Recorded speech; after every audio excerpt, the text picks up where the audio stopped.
With Andrew's team increasingly conscious of negative publicity, tonight could be the last chance to interview him.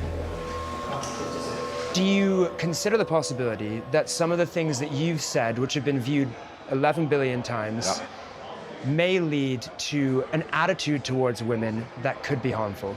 I accept that across all of that viewership, I have perhaps, possibly, maybe said one thing, or maybe two, that has upset a large range of people. Wouldn't it make sense to just apologize for some of the things you've said, acknowledge that they have caused harm, and say that you won't say those things again? No, and I'll tell you why. I'm not gonna apologize for the edits of other people.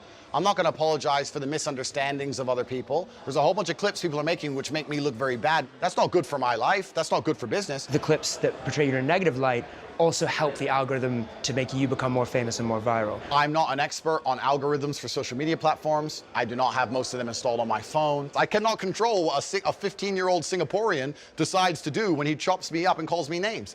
I can't control that, and I wouldn't try to. When you search for your name in Google, one of the associated terms is human trafficking. I was not formally charged. I have no criminal record.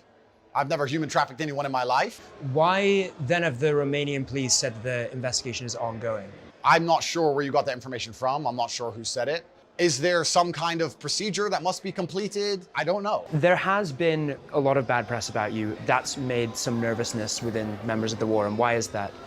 Well, obviously, when people are going to continue to lie and continue to do very, very shallow, very, very fictitious investigations, people are going to lose faith in you. The media has lost all credibility because you do not try and portray the truth anymore. One thing that stands in the way of truth, for example, is when we often do documentaries, we have full access to speak to anyone we want. But in this documentary, we've been very closely watched by the sartorial shooter at Alpha Wolf, picking who we can speak to, you know, monitoring the interview.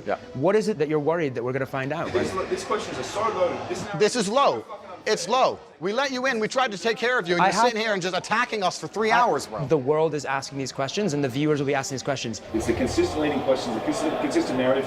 Where's the question about the good he's doing for men? Well, there's a very clear narrative. I need to leave. Okay.